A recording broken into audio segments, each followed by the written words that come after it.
Kia ora, New Zealand. My name is Sialei Anamani. I'm from an organisation called Blueprint for Learning, and we are one of New Zealand's largest training providers in mental health and addiction. We wanted to make this little video for you to share some tools, some strategies, and some information that would help you and your bubble or your loved ones get through these tough times that we're currently in. Well, what times we are in indeed. Covid-19 has completely changed the way that we live our lives almost overnight.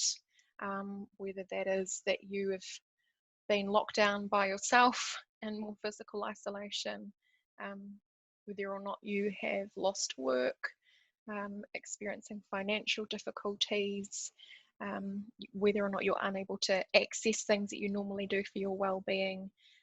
The list really goes on in terms of impacts, which is why it's so important that we look at mental well-being, that we look at how we can extend our capacity, that we learn a little bit about stress, and we learn some tools that can help kind of dial down that alarm system to protect ourselves and loved ones for the long game. Like Jacinda Ardern has said, we are going to be in this for some time, and it's a bit of a marathon. So I'm really glad that you joined me here. So in this video, I will talk to you a little bit about stress, its function in the body, what it does, what happens when we have too much of it. I will teach you just one technique that you can use to dial down that alarm bell system and bring you back into the safety of the here and now. And I'm also going to talk to you about a well-being model that can be used to scaffold or structure your life or the lives of your loved ones to give you strength and resilience for the long term. So, a little bit about stress.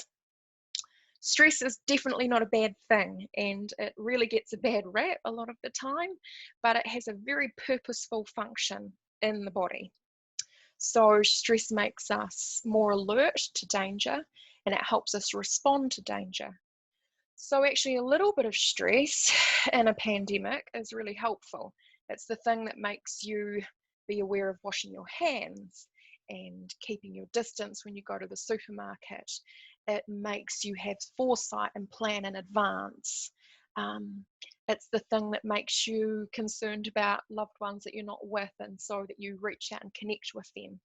So stress, ka pai, not always bad. What happens, however, is that as we get close to and we cross our capacity for stress, we start seeing changes in our emotions, in our behaviours, and in the way that we interact with others, which can cause issues. So if you are finding it hard to sleep at the moment, if you are sleeping more than you normally would, if you are finding that you're really wound up and maybe agitated or more angry than normal, or perhaps you're more withdrawn and inward, if you're less motivated, all of those things, and there are many more, are normal reactions to high levels of stress. So we don't necessarily have to feel stressed or look at our lives and go, oh, it's not so bad, you know, I'm still inside and I've got a bit of work and I'm with my family. You know, logic doesn't really play into it when our primal brain is telling us that we are under threat. So what can we do about that state, about when we are feeling overwhelmed and we notice that we are experiencing or having behaviours that are different for us? Well, one of the easiest ways to do that is to practice a breathing exercise that brings you back into your body and physically dials down that alarm system. And we can do that by just taking a natural deep breath in our nose, holding for a few seconds, and breathing out our mouth. Now you may want to pick a number, 4, 5, or 6, something that feels natural for you to count in, hold, and breathe out, and then you want to repeat that about 4 or 5 times. Now that exercise does a couple of things. Number one, it brings you back, or it pulls you back from your active thinking, maybe overthinking mind into your body, and directs your attention to your breath in your body. And you can even remind yourself as you're doing it, breathing oxygen in, it's filling my lungs and going into my blood, holding, feeling my body, breathing it out, breathing out that carbon dioxide. So you can think about it physically to remind yourself to focus on your breath. And if your mind does wander and you start thinking about other things, you can just gently bring your attention back to your breath. So it brings you back into your body. The other thing that it does is physiological, where it actually switches on the rest and relaxation, or rest and digest part of your brain. So it will actually move you from act and react, agitation, fight and flight, into rest and digest and relaxation. The other thing you can do, which is really helpful, and we've been doing this since the beginning of time, is to get around and spend time sharing airspace with our safe people. So people that we feel safe with and unconditionally loved by, when we are around them and we share space with them, that helps to calm down our system. Now that has been impacted, or may have been impacted for a lot of people by lockdowns. So thinking about ways that we can continue to connect and be able to have time where we can really be with our people will help mitigate the stress. Okay, so that's what we do in overwhelm. The other thing I said I'd talk to you about is a wellbeing model.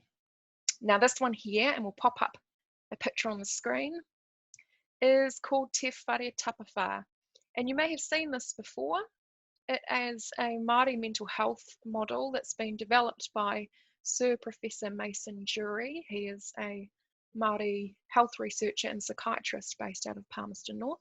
He developed this model in the 80s because he was acutely aware that our Western mental health system saw people experiencing mental distress as having issues in their head, really. So people were kind of chopped off at the neck, for lack of a better word. It was, you know, eyebrows up, what's happening chemically, and there wasn't much consideration for what else was happening in a person's life.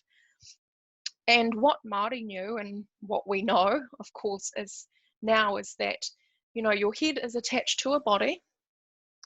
So what happens in your body affects your mind. And our bodies are in an environment with others. And then together, as people, we are connected to something bigger than ourselves. So that is taha tinana, our physical health, taha wairua, our spiritual health, taha hinengaro, our mental and emotional health, and taha whānau, which is our relational health, or it's all about people, that one. So actually, in order to have well-being, we need to think about all aspects. And this is a holistic model, meaning that anything that happens in any of these areas is going to affect the other. So if I care for my wairua, for my spiritual health, that connection to something bigger than self, if I spend time or I have activities that give me a sense of purpose and direction, and I have hope for the future, I'm going to be way better mentally. That makes sense, doesn't it? Or let's say in this time, something that I can do is be really conscious about continuing to move my body, and I can do some online exercise videos, or, you know, I'm committed to getting outside and being around nature. Maybe I could do that and call a friend at the same time. Then I'm multitasking and I am inputting positively into this house, this whare that is going to keep me strong and resilient for the long term. Now, what's awesome about this model is that you don't have to be a mental health expert or just focus on reducing stress in order to support your mental health. So, like I said, you can focus on any of the areas. I encourage you to have a look at this model to perhaps draw it up for yourself at home. You just draw it up on a piece of paper and label the corners. Use it to identify how you can stay strong, or you and your whānau can stay strong through this time. Maybe use it to do some goal setting. But it's these structures, the scaffolding, that will help you to know when things are changing and help you to identify ways to strengthen your well-being. Okay, so those are the tools and strategies that I said that I would share with you.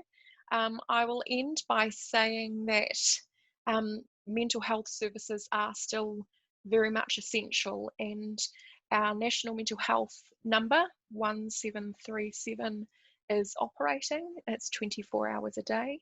You can call or text to speak to a trained counsellor, and you can also call for some advice or find out information about mental health services and what is operating in your area. You can also see your GP if you are experiencing ongoing issues that are affecting any of your areas of Te Whare Tapa Whā, or whether or not your mental health is affecting those areas. Is the time to reach out and get some help. Blueprint for Learning, the organisation that I work for, are still delivering our workshops in the form of webinar. If you are a New Zealander, you can register for those workshops and attend for free. So if you have some time, if you're interested in this topic, and if you would like to delve a little bit deeper, we have a workshop called MH101, which is about recognising, relating and responding to people experiencing mental distress, and also a webinar called Addictions 101. And you can register, sign up, and find out more about our programs on www.blueprint.co.nz. We will also have some other new and exciting things coming out soon, so make sure you check us out. And at the end of this video, I will provide some more links to those websites, a link to the Mental Health Foundation, which also has a lot of really amazing resources, and perhaps some links to some more mindfulness and breathing exercises to help you with your stress through this time. So thank you for listening to me. Take care of yourself out there and your loved ones. Be kind and compassionate to yourself. We're not in easy times. So, you know, even if you're doing all of those things, just remember that this too shall pass, and we are all in this together. Make sure you're reaching out to people that care about you, and that you have access to those fine phone lines and support networks that are there for you. Take care.